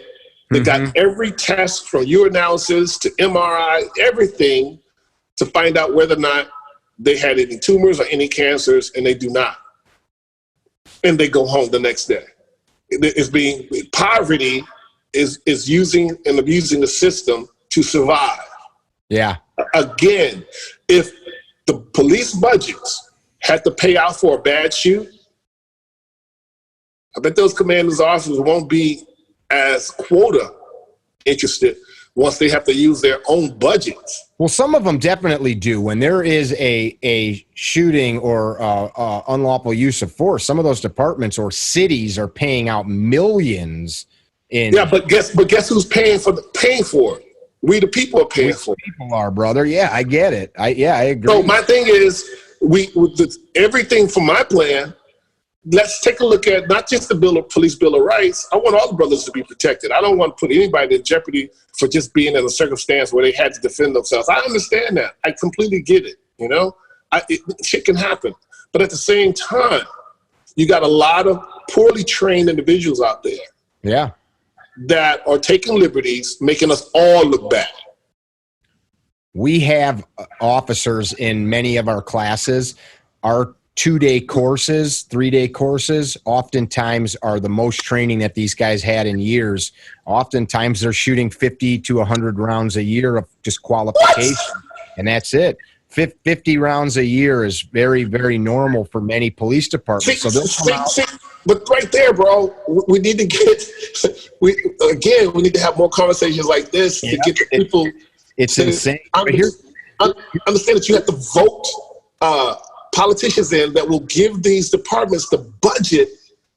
Okay, what are you going to do? You're going to give $36 million out to a bad shoot for a woman who protected herself and her son for whatever reasons, and you shoot her after an 8-hour standoff and pay out $36 million of taxpayers' dollars to that family, and the daughter is gone, and the child has to grow up now hating everything that looks like a cop. You just created a terrorist. All right. Yeah. Or you're going to take that $36 million and give your freaking law enforcement the proper training that they need, where they need to go to Thunder Ranch, or they need to go to Buck Doyle, or they need to go to Courses of Action, or they need to come to GMI if they don't feel comfortable going to an all-white range, or whatever the issues is. Let's provide these options. Why is it got to be about color, man? Huh?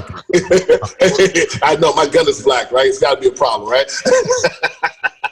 One of the other things that I add to this scenario, I have an interesting perspective with some of my relationships. The people in police management, not only are they basing decisions off of budgetary constraints, but they're basing it off of empirical data like, hey, most of our cops are going to go their whole life and never shoot somebody. So statistically speaking, it's better for us to invest energy in teaching them X, Y, Z versus ABC. And here's something else. We offer... Call me, send us an email. We host classes coast to coast. If you legitimately can't afford it, there's a lot of police officers that make $30,000 a year, $25,000 a year. They can't afford $500, $800 for a class. I'll get your ammo donated. I'll put you in class. Nobody knows about it. I don't tell people, hey, this is our cops that can't afford to be here. You know, nobody. Is that that's what you're doing, Mickey? Yeah, we offer free training for school teachers and cops in every one of our courses. I can't do it for everybody because otherwise I can't earn a living, but I try to put at least 2 or 3 students in every class that can't afford to be in it. So these, here was my point though. This is out there to hundreds of thousands of people see these offerings. Nobody takes us up on it. 1 or 2 guys a month because they don't want to train because it's work to get out of bed on a Saturday morning and go out to the range. And uncomfortable to have the sun beat down upon your brow and there's no air conditioning. You know, and they don't want to look foolish. I had a young man at a class in Ohio. I don't want to get too detailed because I don't want to call him out if he hears this. Awesome kid, on the force for 5 years, worst shooter in the class, which is normal for police officers. And there's all these like hobbyists that were shooting, you know, guys like you and me that are not law enforcement, and they were doing great. And this guy, I put my hand on him and I'm like, don't worry what these people are saying or thinking. You're here for you to save your life, to save some citizen's life, you know, trudge on. And he worked through it. And he told me after the fact that was like the first firearms training he'd done since the academy, besides the 50 rounds a year. So in 5 years, just 2 days on the range, and his department paid for it, which was cool. But this goes back to an even bigger problem. It's who we're hiring to be police officers. We want people with good credit. We base people's hiring on how's their credit. Are they going to show up on time to work? Are they going to follow the rules? We're not finding men that are hard, that can do hard things. We're not finding, I just say men like mankind. We're not finding people that are physically fit for that job where they have to dish out violence or subdue somebody rather than shoot them. We're not finding those people. We're basing the hiring practices on okay, so what, as a political background, let's get on record. I have ideas on how to do that. What do you suggest to change the policies to ensure that the hiring practices change? Because the people that you mentioned that are not mentally ill or mentally disturbed, that have interest in being a service, they're out there. Why aren't they being hired? Well, I think broad spectrum. People have to remember where I live is one of the highest property taxes in the whole country, more than you guys for sure. School teachers make tons of money. Cops make tons of money. So where I'm going with this is everybody's got their special interest, right? When it all adds up, there's costs. So everybody looks at this and goes, well, okay, we got to fix this problem. In the big scheme of things, this is terrible to say, but it's the truth. In the big scheme of things, people that are injured or killed by police officers is that big in all of the people that are traffic accidents, 100,000 people. Suicide. I'm aware of that. I'm aware of that, yeah. I'm saying it more for everybody listening. So it's just not that big a problem in reality for people to really do stuff. So back to your question, we have to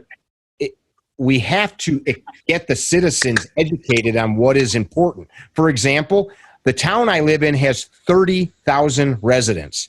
We have 2 high schools. One of the high schools is like a $70 million school. There's 30,000 people in my little town. The school has an in-ground Olympic swimming pool. They've got a professional Olympic running track with the rubber, that you run on. It's like, that is absurd to me. Why? So we spend money because it's cool. Because they want Olympians to come out of that high school. Yeah, and we want people to move here because it's a great spot to put your kids in school. Well, there's not that much money in all of these problems. The next problem, how many people actually vote? It's in our community, 15, 20% on a good voter turnout. So people just don't pay attention and they don't give a shit. They don't have the incentive because the leadership has become so self-aggrandizing and so self-centered and so toxic that, hell, I wouldn't want to give a shit either. Yeah. Until you create entities and organizations and campaigns where you're getting people excited about themselves again. Yeah. Okay? So people want to talk about making America great again. America's been great since I've been here, bro. I've lived all over the world. America's always been great. So I get it. 45, I respect it. I appreciate your game, Pete, game. But I'm talking about, make yourself great again. Make yourself great again. I agree. Start there. Once you're making yourself great again, or all firing all, like we call a straight 8 engine or a straight 8, sight picture. However you want to look at it. It's a straight 8. All right. For those who know, they know. For those who don't, they don't. All right. But my thing is, if we're making each other the best people we can be, and we're providing those examples and that form of leadership, like I said, through GMI, through what you're doing and that level of collaboration, those people will get off their keister and follow. Because why? It's cool. You got to make it cool. If you don't make it cool, they're not going to do it. They'd rather follow Kim Kardashian and Kanye West. There you go. So to the point you were making, to me, it all comes back to the will of the people. Police agencies, city councils, government as a whole, they are really doing the will of the people. People don't like that. Well, I didn't ask for that. You didn't, but the masses did, or the masses allowed it. And we've got these communities now where everybody is so afraid of litigation. I needed fingerprints. I needed fingerprints for a license, and thankfully I have friends in law enforcement that were able to do it for me, like old school ink fingerprints. Years ago, you'd walk into a police station, say, hey, here's my driver's license, make me some ink fingerprints. Now, you're not allowed to go back there because you're not under arrest. If we have you back there, it could, like if you slipped and fell, you could break your hip, and now you sue us. The officer, if he's physically putting his hands on you and you're not under arrest, we could be liable. Like, this is just an insane world we live in. That bureaucracy. Yeah, we're all so scared of all of these things that we no longer. You touched on it. It's not only did you touch on it, it's what we've been talking about. It's this. You have to want to be better. The people involved. I have to want to care about my next door neighbor. I want to care about. I don't think cops should make less money. I don't think school teachers should make less money. Hey, man, I've been fighting for years. It's like the minimum for a law enforcement, again, provided the incentive. If they were making anywhere from $200,000 a year minimum, that's a good and they had the budgets to get the training that you are asking of them, and then there's certain, like every 90 days, they have to be given some time off, whether it's a shooter or a bad situation, because there's no for the job, because of social media, because all the things, everybody wants to be famous, and everybody wants to be high, and everybody wants to own a gun because of social media. So you asking the front line to keep us from all this madness, which is law enforcement, to go out there, and then every 90 days, they don't even get a week off or 2 weeks off just to get their heads together. Right. I mean, they probably for 2 weeks, they wrestled a guy down who was on drugs. All right, that hit them, clocked them, beat their asses in that mall, ended up in the hospital, and then they don't get any chance to you put them right back out on the street. Then and when they get into another situation, they tase them, they throw out the canines, and it was one trauma after another in these war zones. And then after on that 91st day, they end up shooting somebody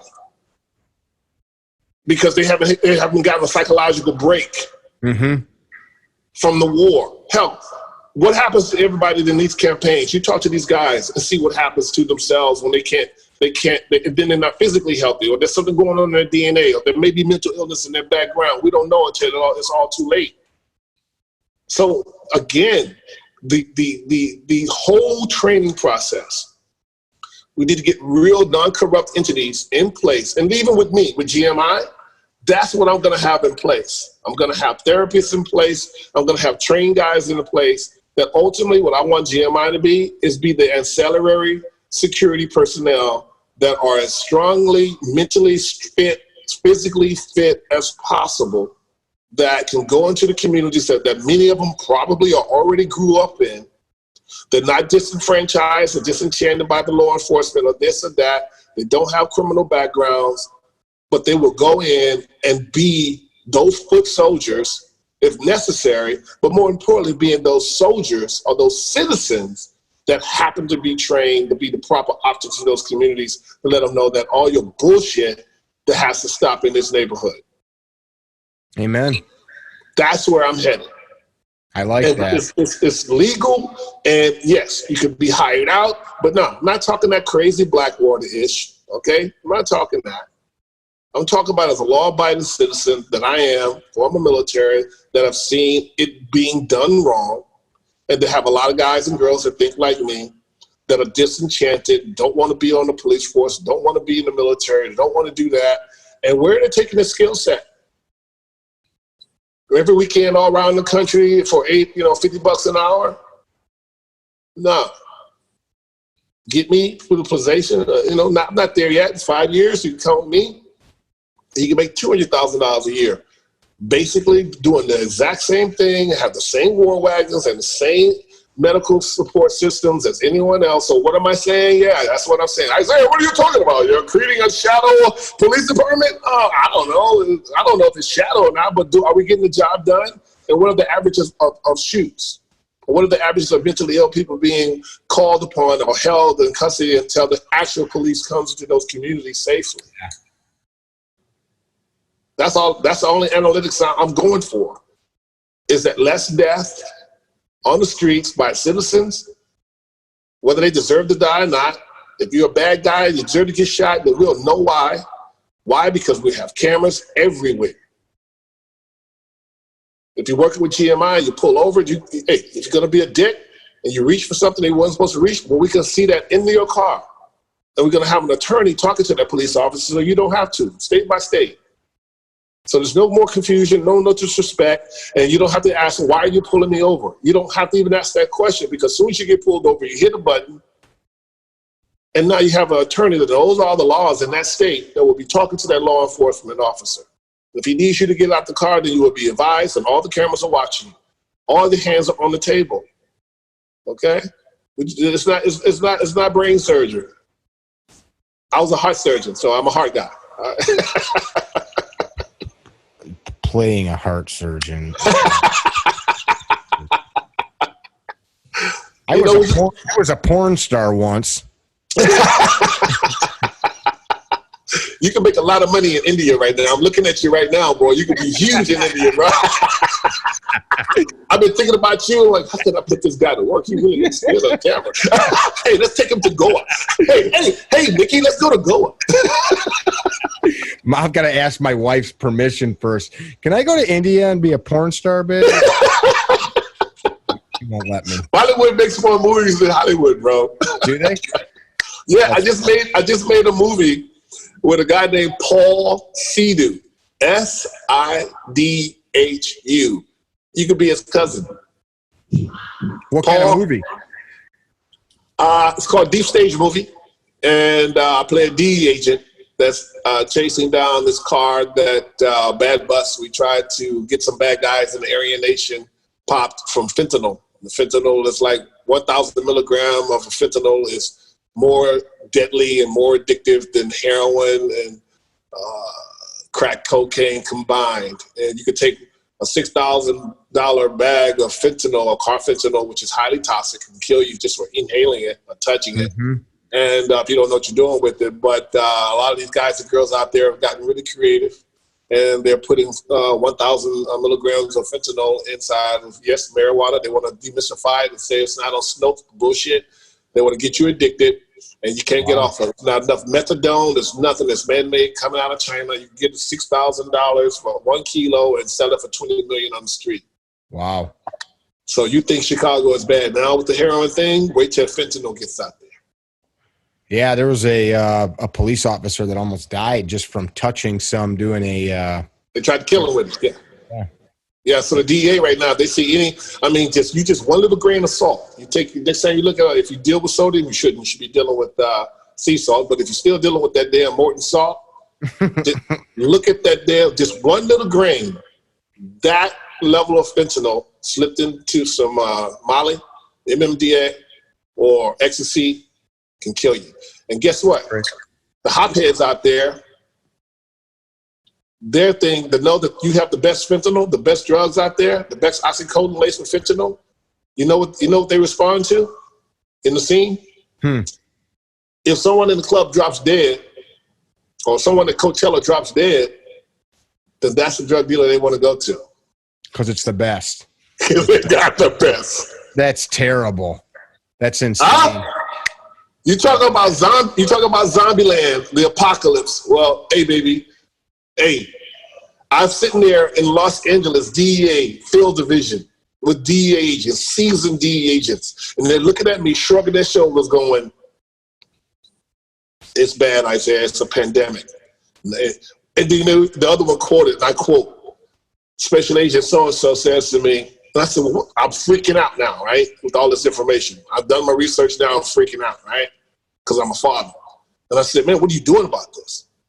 And he says, nothing we can do. We could fight it as hard as we can fight it, but you know what? Humanity has survived many pandemics. Yeah, it's true. Pandemics, he called it. Looked me straight in my eye. So I said, okay, we got this going on. We got that going on, dividing us. Now we got this doggone Chinese-made fentanyl that nobody can stop coming into our countries. And who are you going to tell the broke guy, if he can come up with 6,000, he can make $20 million and be a big shot? Who's going to say no to that? Yeah. The sad thing is, though, same as we the people have to want to buy that shit. People have to want to ingest it, smoke it, snort it, shoot it, whatever. It's again, you got to do campaigns, and that's something again where GMI will come in. If we get enough supporters and enough members, we put campaigns out there. It's not just like Ronald Reagan and Nancy Reagan talking about, just say no. No, God dog it. No, this is serious. No or die. Period. Yeah. And show the results of it. You can't make that cool. It's no longer a recreational drug that we experienced as teenagers. There's no such thing as that anymore, Mickey. It's gone. Those days are gone, bro. Fentanyl, to all your listeners, I was down there in Mexico, Rosarito, for 3 weeks, and I met a lot of, the thing about being who I am, Tijuana police, couldn't even speak English, man. But he could say Dr. Burke. That's cool. We couldn't communicate, but with this gray beard and me wearing all my tack gear and some sneakers, and I got on some plastic zips, I'm playing this guy to go in and take some guys down in this supposedly cartel compound. I'm acting my butt off, right? And I need to think it's at night, 2:00 in the morning in Tijuana. We're not even supposed to be there because all my guys at DEA say do not be in Tijuana after midnight doing any damn thing, Mr. Washington. And I did it anyway because that was the job. And the Tijuana police find us. I took a picture with him on my Instagram. Couldn't speak a word of English, brother. We exchanged numbers. I sent him his picture via WhatsApp, but he could say Dr. Burke. That's funny. Well, that's a brand.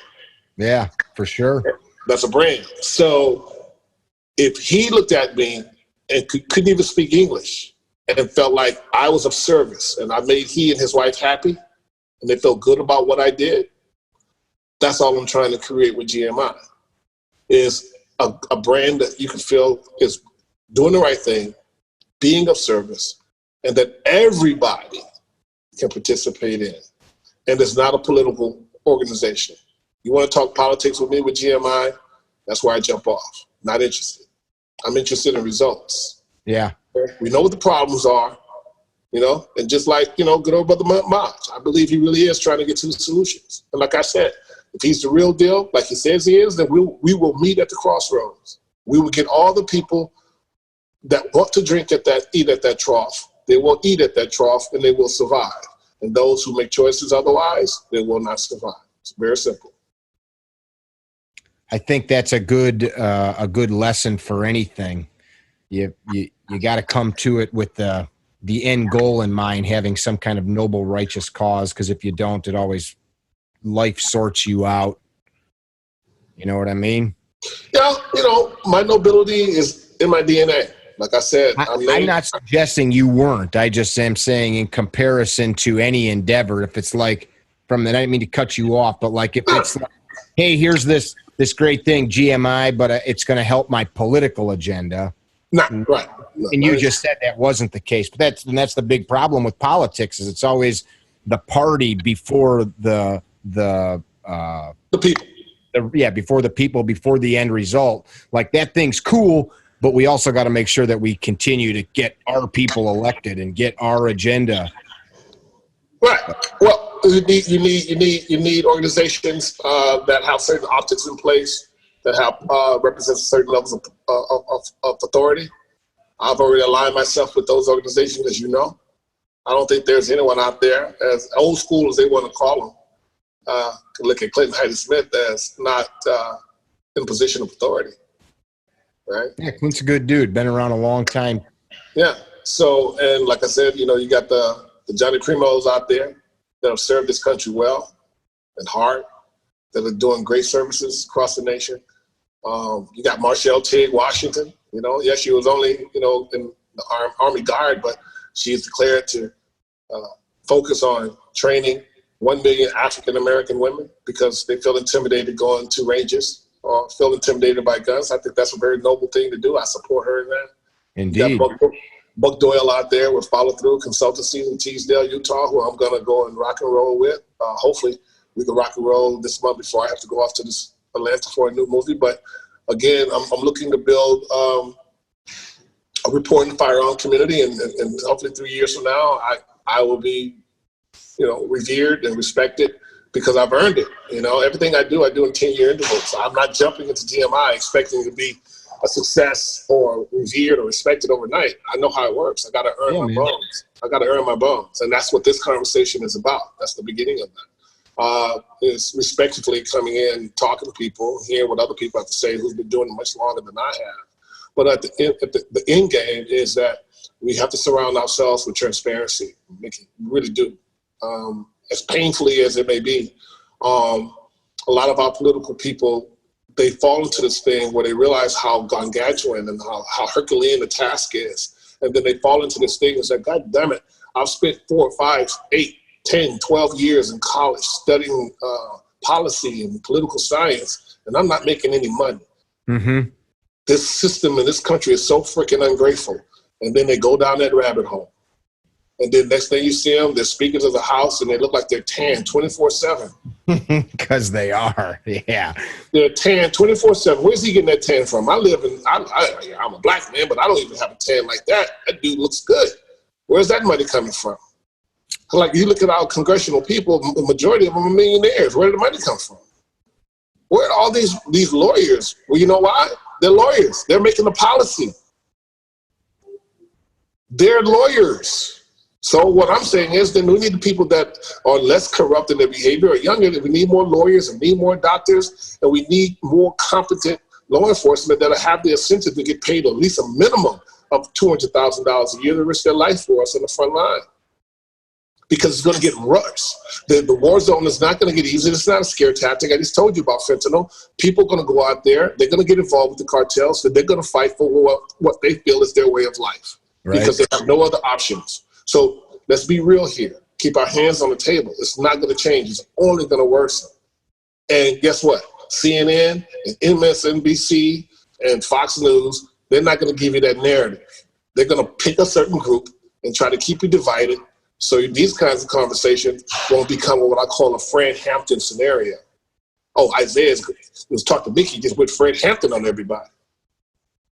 No, I'm not. I know what happened to Fred Hampton, and I know why.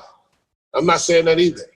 I know the spies around me. I don't care. I'm not doing anything illegal. I'm going to continue to speak for humanity, man.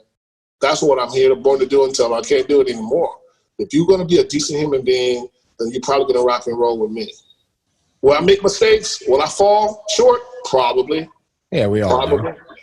But my intentions are not going to be paved in gold to send me to hell because I have intentions, good intentions.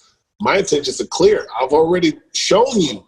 I've always used myself as a guinea pig. I'm not going to ask you to do something that I'm not willing to do. I'm not going to do that. That's not fair. Okay? I'm excited to see how this all pans out for you. By that I mean I don't mean how it falls on its own. I know you said destiny, but I believe we make our way. So you sound like the kind of guy that you're going to apply a lot of action. So yeah.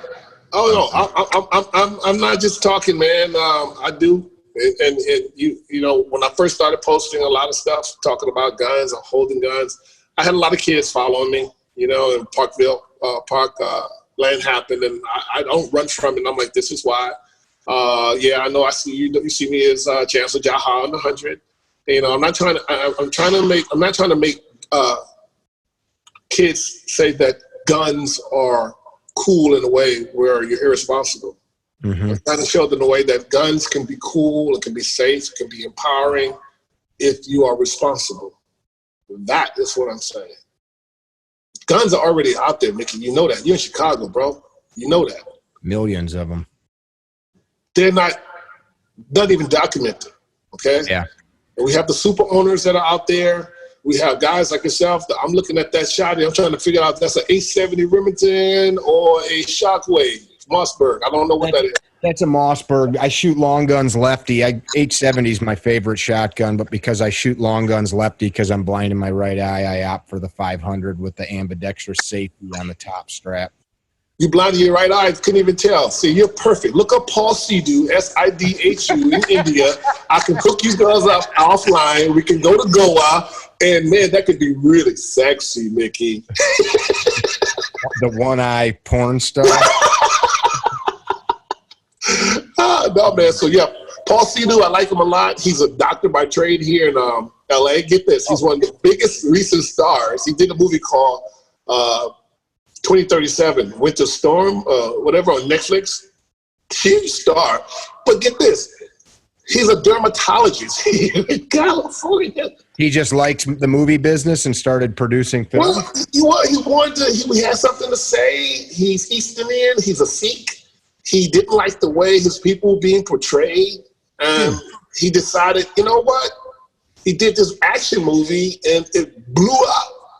I forget the name of it. Paul Sidhu, Sidhu. I'm looking at him as not only a colleague, but a friend. We want to continue to do movies together. Seriously, we want to play operatives in Goa, in India. You know, we really want to, you know, show people that you can be empowered and men of color, ethnicity around the world and still be noble, decent human beings that can save the world. It doesn't have to just be, you know, God bless him, but it doesn't just have to be born identity. That guy, you know, we all mean well, and we all want our people to be safe, particularly our families and friends. So we're looking to do more stories like that. We had a good time. He wasn't playing the best guy in this movie, deep stage movie. So we're hoping to take the festival route, get more attention, but definitely do a screening in China and do a screening in India. You know, the other thing about Hollywood is they think they're the only game in town. And it's unfortunate, that level of arrogance. I mean, Blue Caprice, you know, for whatever reason, IFC Films is not paying out all the producers that put the money into it, but I know it picked as one of the best films, best top 100 films of all time on Netflix. And that's a film where I played the DC sniper.